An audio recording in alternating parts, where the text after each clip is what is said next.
Ahoy, friends. It's me, Dave Landau.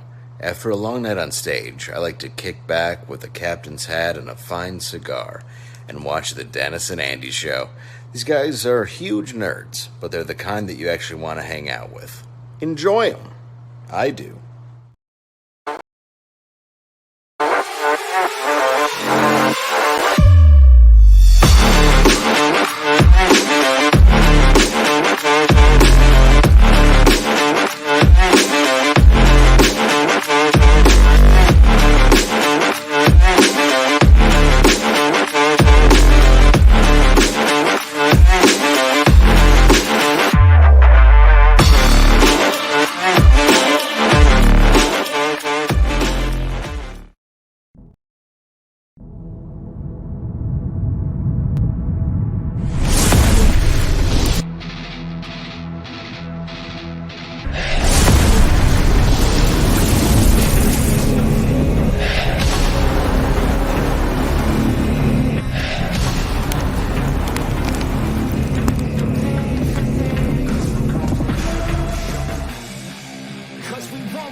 Well, happy freaking New Year, everybody. It is 2023. Mind blown. Because you and I are both, until the end of this year, when our birthdays fall, 53. In 2023. I know. Very sad. Very nifty. sad. So, we Dennis looking hope pretty. Everybody had a great Merry Christmas and a Happy New Year. I've been under the weather, so I've gotten laid up with the flu/COVID, so I'm finally recuperating. We've watched some movies, and it is time for us to make our presence felt once again. That's right. Dennis has a little case of the snifflies, and he's finally man enough to show his face. And I offered to come over to Andy's house, and he barricaded it with a horde of zombies and said, "None shall enter." No, I don't need your nastiness in here. Anyhow, so the movie, I shouldn't say first, because we do have two movies, but we're doing two different streams here, because we want to keep these nice and tight for you to digest quickly and move on throughout your busy day. So, first movie up, speaking of digesting, is The Menu. The Menu stars Ray Fiennes, or is it Ralph? It's not Ralph, it's Ray. It's Ralph, but everybody calls him, it's Ray Fiennes. That's what everybody calls him, but it's Ralph Fiennes. And it stars, I always mess, what's the girl's name? I always mess. Anya Taylor-Joy.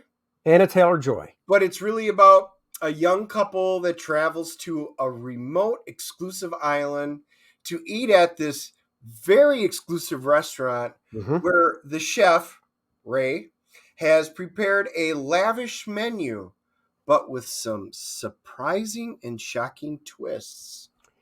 The shocking twist for me was after I finished watching it, and I believe it was about 2 hours long, I felt sick because we'll get into the review, but my 2-word review is it sucks.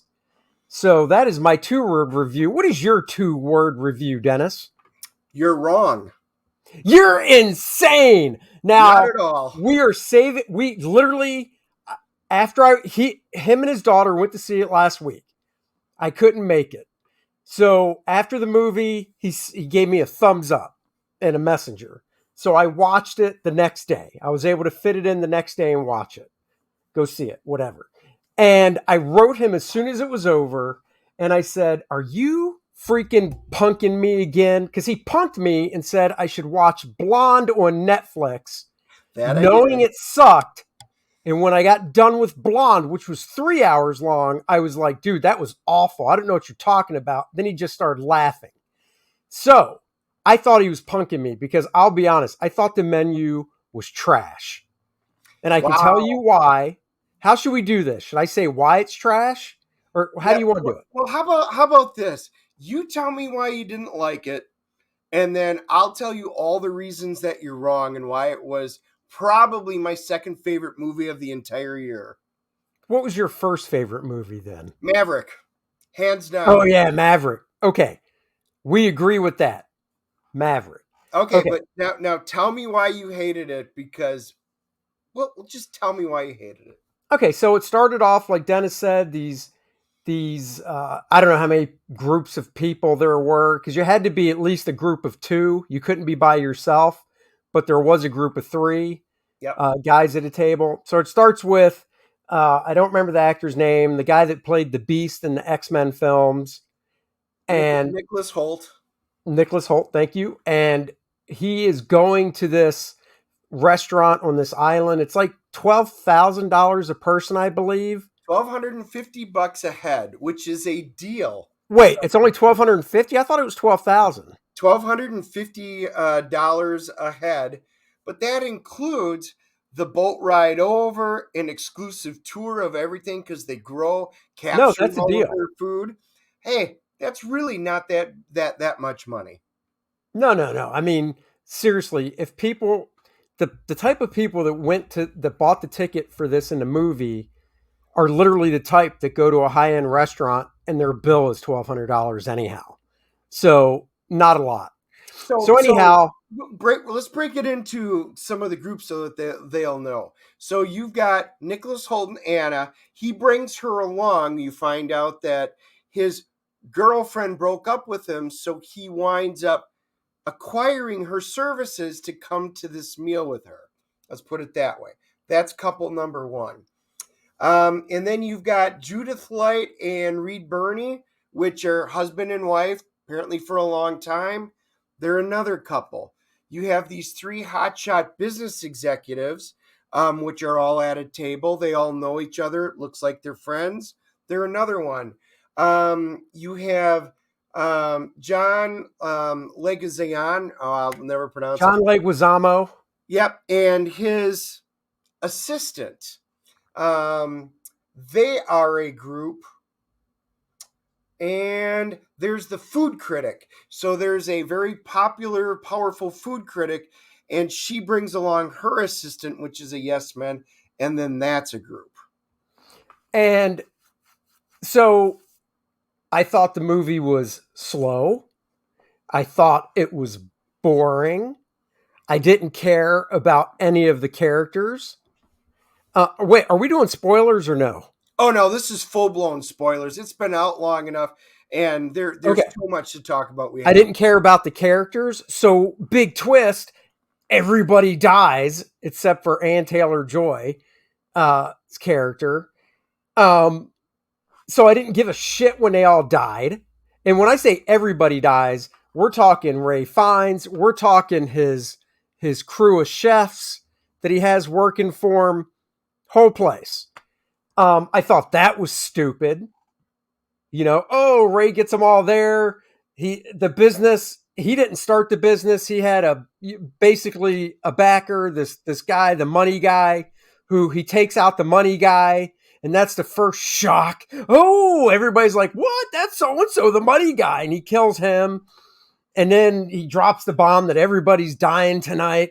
And I'm just like, why? Why is everybody dying? Who cares? I don't like these people. The only character I did like, Anya Taylor-Joy, got away.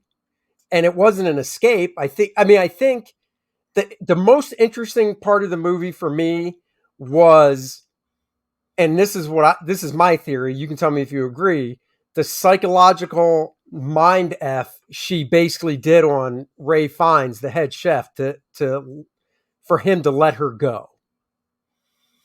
Wow. I don't think you grasped a single point of this movie. Literally everything you said was wrong. Literally. It's boring, not wrong. Number 1, it's an hour and 47 minutes long. Oh, it only felt like 2 hours. I loved every single character in this movie. So I also have to add, Mother was off in the corner. So there's a couple of little things that I really I wanted more of. All right. So they start serving these meals, and everything is a big story. So each one has a name, and then they very nicely put up what the name of the dish is and the menu items and everything below it. The ingredients. And it's funny when you read them, everything's got humor to it. I mean, everything was funny in this. But each course is a story in of itself. The stories were actually really good. The first one was very nice, and this has a story. Second one had more story, but it was all about tortillas. And they were talking about, there was the breadless bread, where they were basically only serving the condiments. And you're like, well, this is dumb. And of course, Nicholas Hoult's character is like, oh my God, this is the most amazing thing in the world. He's eating up everything. He is a foodie. He's one of those dumbass foodies. Every single person that was invited was so exclusive and upper echelon. Nicholas Hoult, my daughter was sitting there. As soon as he was on the screen, he needs to die fast. He is so pretentious and so out there. Yeah. And it was great because I laughed and totally agreed with her. But each storyline brought more. Then the next chef came out. Pardon me. The tortillas came out. What was on the tortillas, Andy? Printed on, and they can do this now, printed on the tortillas were images of the specific person that the tortillas were served to. And generally, it was something that person did they shouldn't have done. So for Nicholas Hoult's character, they specifically said, you cannot photograph any of the food. And he did that in the beginning when they first sat down. He was trying to be sly, which, I mean, how stupid is the guy? He didn't even put his phone on vibrate. Anybody with a cell phone, when you take a picture, it makes a stupid noise like an old school camera. But if you put it on a vibrate, it makes no noise. Well, dumbass isn't even smart enough to do that. So his tortilla has a shot of him taking pictures. And then, so basically, everybody kind of gets outed for some type of douchery that they've done. Correct? Yes. So the three guys, they were embezzling. So there's spreadsheets of money that they've embezzled. The Judith Light's husband, his tortilla is him doing something inappropriate with another lady. Not sexual. He's basically caught at a restaurant with another woman. So. Yes, something which eventually will get brought up. So each tortilla is specific in there, but then this is the first flag that goes up. What is wrong? How did you get this? What is this all about? And then John's the movie star. He's a movie star, apparently a very famous one. And his tortilla is one of his movies, and he's like, okay, that's one of my movies. Right. And you're trying to figure out why. Well, as the plot thickens, then they're like, hey, we really want bread. And they ask the waitress, could you really give us bread? She's like, no. Well, we don't want to name drop, but we're Doug's friends. And if you don't give us bread, no. Then we find out Doug was the investor on the island. And then Ray starts, and the next one starts telling him the story about how the investor works and how the investor's not a good person at all. And then you see him with angel wings, and he's being lowered. He's all tied up with angel wings being lowered, and they wind up killing him out in the lake/ocean. Yeah, they drown him. Yeah. And they're like, what? The husband gets up and says, we're out of here. We're not dealing with this. The cheating husband. No, you're not. And they basically chop off his finger with the wedding ring, and she winds up giving it to him. So we know that everything is really going sideways here. What I find really interesting is And of course, through all of this, Nicholas Hoult's like, oh my God, this is so amazing. It's it's not even phasing the guy. He's like, just bring out more food. I don't care about, it's just part of the show, whatever, blah, blah, blah. He's Anya Taylor-Joy is the reason we're there, because we as the average audience identify with everything she sees, says, and does. And she's like, I want the hell off this island right now. I'm getting off. I don't belong here. Blah, blah, blah, blah, blah. Ralph Fiennes winds up bringing him or her into, and they have multiple conversations. You shouldn't be here. This is tailored specifically to the group of guests that were supposed to be here. And we start finding out, and this is where another thing I think you missed. This isn't her mind screwing him. This is a chess game, because in his mind, he's not a mean guy. He's out to do it. And as a creator, I think maybe you would have appreciated it. He is such a perfectionist at his craft, but he has lost all of the joy of creating something for the public.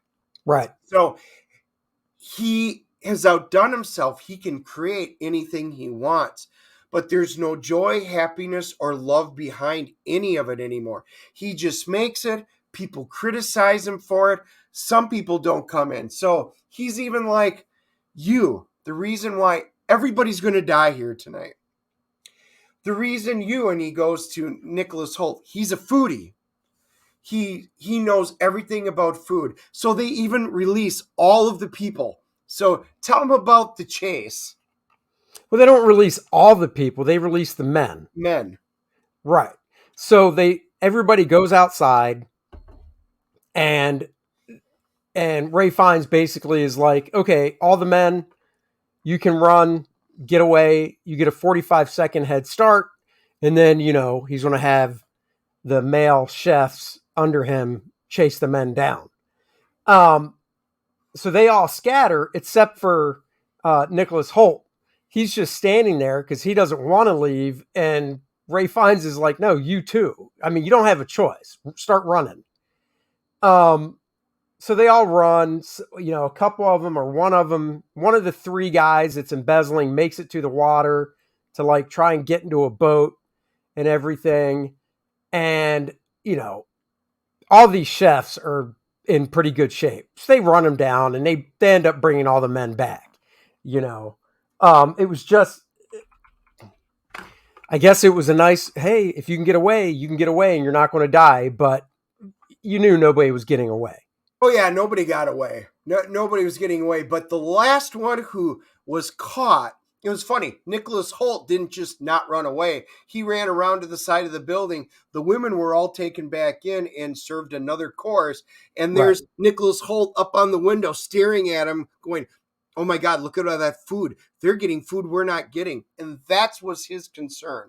Not about his life, but about the food that the women were eating. Well, and he has no concern. He had no concern for Anya Taylor-Joy, obviously. He just had to bring. He paid for 2 tickets. He had to bring somebody. So, and we find out through all of it that it winds up she is either an escort or a call girl or something. Yeah. So it's fine. She's a whore, Dennis. Well, not necessarily, because they didn't specifically say that in it. She could just be a call girl. But either way, that's why he brought her to the island. But he had full knowledge, because he had been communicating with the chef, that they were all going to die. So he knowingly, Nicholas Hoult, brought this date on, knowing that she would die with him on the island. And this idiot is so into it. He knows he's going there for basically his last meal, unless he thought, no, that's just got to be a bunch of shit. But I don't think he did. I think he knew for a fact he was going there and going to die. Yes, the chef told him that, and he full well. And eventually, the chef asked him, so it's his turn to shine. It's his menu. And, they were like, Tyler, come on up here. You're such a foodie. You know everything. And he's like, and they walk up there. They give him a chef's coat, Hawthorn's, and I'll even personalize it for you. Writes Tyler's name on there. Now he goes, make us something, bedazzle us, basically. So, and he goes, we have everything you want, so you just tell us. I want some leek. Okay, we've got leek. I want some scallots. We got some scallots. And I need lamb. Oh, lamb. And then butter. Okay.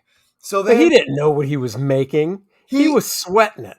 he was clueless. He knows and he can taste stuff. And then he starts cutting. And it is the worst cut job ever. And the chef actually mocks him. And he goes, wow, there's some culinary techniques I've never seen before. And it's just funny. So you can see that he's underdoing the lamb and everything. And he goes, the chef's like, are you sure it's done? I'm sure.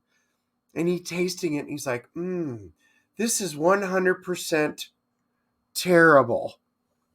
And he's like, what? And he's sweating, and he was a foodie, but he couldn't cut it. He doesn't have Well, any yeah. I mean, skill. just because you're a foodie doesn't mean you can cook.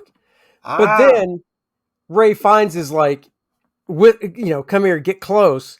And he whispers in his ear, and you don't know what he says, but Tyler there basically backs away, disgruntled and stuff, and just walks away at a camera, obviously out of the kitchen into a different room. You don't know where he's going.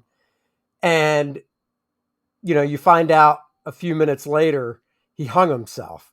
So whatever the chef said was, I mean, he knew he was going to die regardless. So I guess he just, the chef just, whatever he said was so bad that the dude's like, I should just hang myself instead of waiting for the chef's master plan.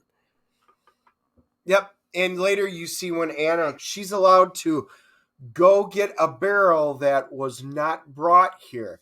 And of course, Chau, she plays Elsa, the main server girl, the right-hand girl, basically. Mm-hmm. And Ray Fiennes' characters, whenever they clap, everybody stops. Yes, chef. So everybody's got this down. So in this entire scheme, he's going to wind up killing the entire group that came, and you find out why. He winds up killing the entire chef's group because they're all in on it and they're prepared to die. And it really was masterful because it becomes a chess match between Anya Taylor-Joy, who's a service industry person, and you're either one of them, as he puts it, or you're one of us, a server. And at first, she's a server. So he's going to allow her to help and become a part of it and join them. And then she tries to escape and go out. She calls the Coast Guard. She gets into the chef's house because everybody else lives in a dormitory. And on the wall, you can see some of his old stuff, including his very first job flipping burgers at like Happy Joe's or whatever burger place. I don't remember Howie's, but he was flipping it with the big smile, employee of the month. So there was a point in time where she realizes he loved his job, but all of that has been pulled out of it because nobody appreciates the work that he does. So he goes to the husband and wife. You've been here how many times? And he's like, oh, I don't know, 7. He goes, 11. Name me one thing that you ate last time that you were here. And she's like, cod? No, halibut. And then, of course, name me any other thing that you've had. They couldn't. They've been there 11 times at $1,250 a head times 2. And they can't even mention one single dish that they did. They don't appreciate the chef for it's like them not appreciating a comic book artist for Oh, what they did. stop. It is. It's the same thing. And I'm going to kill them all because they don't appreciate me. That's why they died. But there was so much black satire comedy in this. My favorite was John's, though. When the movie star gets up there and he's like, whoa, whoa, whoa, whoa. I just like food. I'm kind of a foodie, but I didn't ruin your life like the critic did. I didn't steal from you like these guys. what did I do to you? And he goes, I have one sacred day a week, and that's a Sunday. And I had one Sunday off, and I chose to go see your movie. And your movie was so terrible, it destroyed my entire day, and you took that time away from me that I can never get back. He's like, what? I made a bad movie? And then his assistant's like, whoa, whoa, whoa. What about me? I'm not any of these people. And she goes, I went to school. What, are you a foodie? Are you one of these elites? I'm not an elite. I work for a living. Did you have student debt? Well, no. Where did you go to college? Brown University. You're dying too. Because she didn't have student debt, and it was awesome. But you find out she also wasn't good because she was embezzling from his character, and Right. he the entire And she went to Brown, which is a pretty pricey school, and she didn't have student debt and blah, blah, blah. Yes. So they all had their reasons, the embezzlers. It was just fantastic from start to end. The way she winds up escaping and how she winds up, getting this boat when they call in, she calls in the Coast Guard from the short wave radio. And you still think she's going to die. She's going to die. Now he's talking about, I've talked to Dennis about this.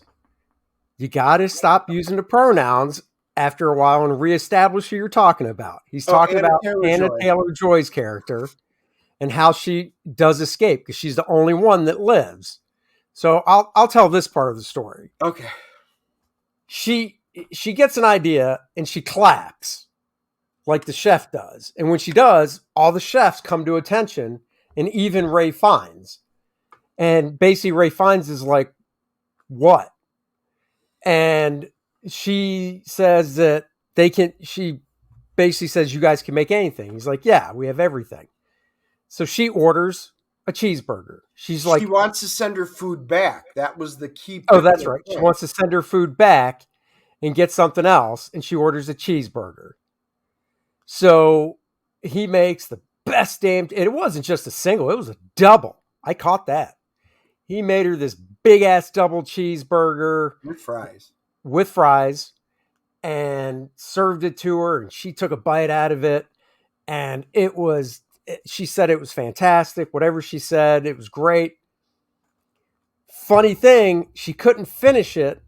So she got a to-go box and they bagged it up for her, a doggy bag for her, and he let her go.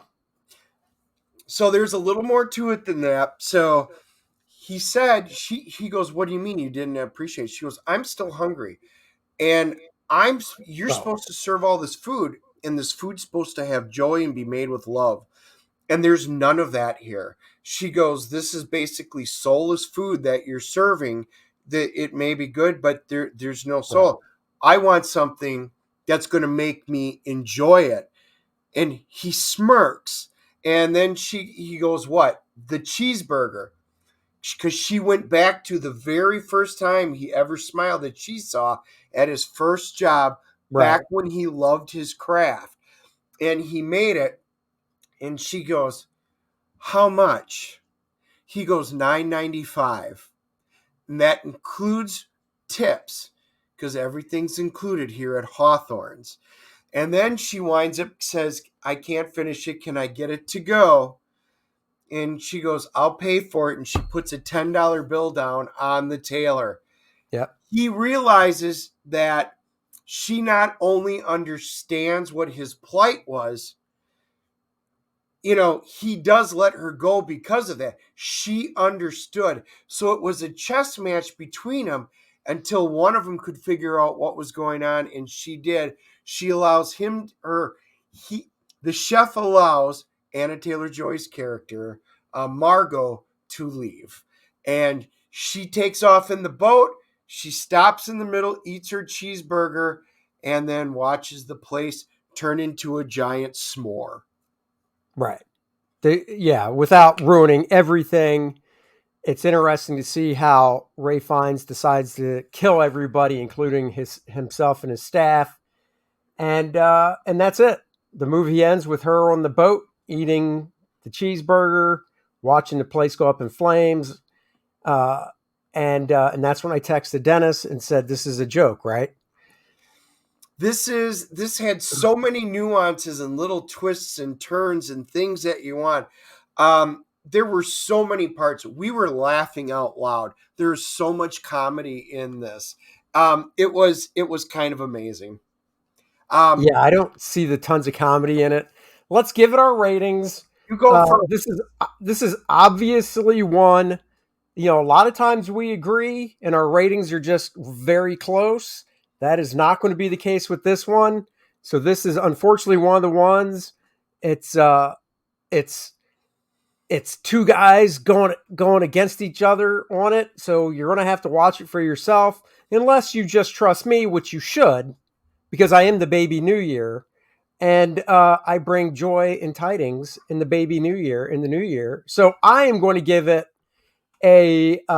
just a flat out 5, straight up 5, right in the middle. Wow. I am going to give it. That's out of 10 for people watching. That's 5 out of 10. Yes. What are you doing? I'm giving it a 9.2. Oh my God. Are you being paid by this company? What? Not at all. Is this because you actually had to pay? I'm not joking when I said if it wasn't for Maverick, this would have been my favorite movie of Is this because you actually had to buy your own tickets, so you've got to make yourself feel good about spending the money? Not at all. I am telling you, I have now since talked to quite a few people who have seen it, and it ranks in everybody's top 3 movies except for Andy's for the year. So I'm giving it a 9.2. They must be all Packers fans. I am telling you to go out and watch it. Leave your comments below with your grade and see which one of us you guys side with. But for shits and giggles, I'm pulling up Rotten Tomatoes because I'm always curious. Yep. Tomato meter is at 89% with the audience score of 76%. So if you take a 5 and a 9, that's 14 divided by 2. The 2 of us is 7, 70%. Bang, baby. It's right in the middle. And according to the IMDb rating, it's getting a 7.5. So there you go, guys. If you want to go see the menu, go check it out. Let us know what you think in the comments. We will have another review to you guys shortly. Until then, guys, check out Core Draft, The Reckoning. It is the campaign Dennis and I are both working on, and it's our newest project. We think you're going to love it. There's a link in the description below. You can go to coredraft.com as well to read the first 8 pages of the story. It's not just a story. It's a game that can be played, role-playing game. Go check it out. We're very proud of this campaign. I mean, there's the cover. That's a little more saturated because it's on the screen the way it is. We've got the wraparound virgin cover that you can get. There's 5 different cover options. There's a sick-ass metal AF, as people tell us, t-shirt you can get with my art. The Budroot variant cover you can get. The Budroot variant cover on a t-shirt as well. So please go check out Core Draft. Of course, like and subscribe and hit the notification bell so you don't miss us. And we will catch you guys later. Bye-bye, everybody. Live long.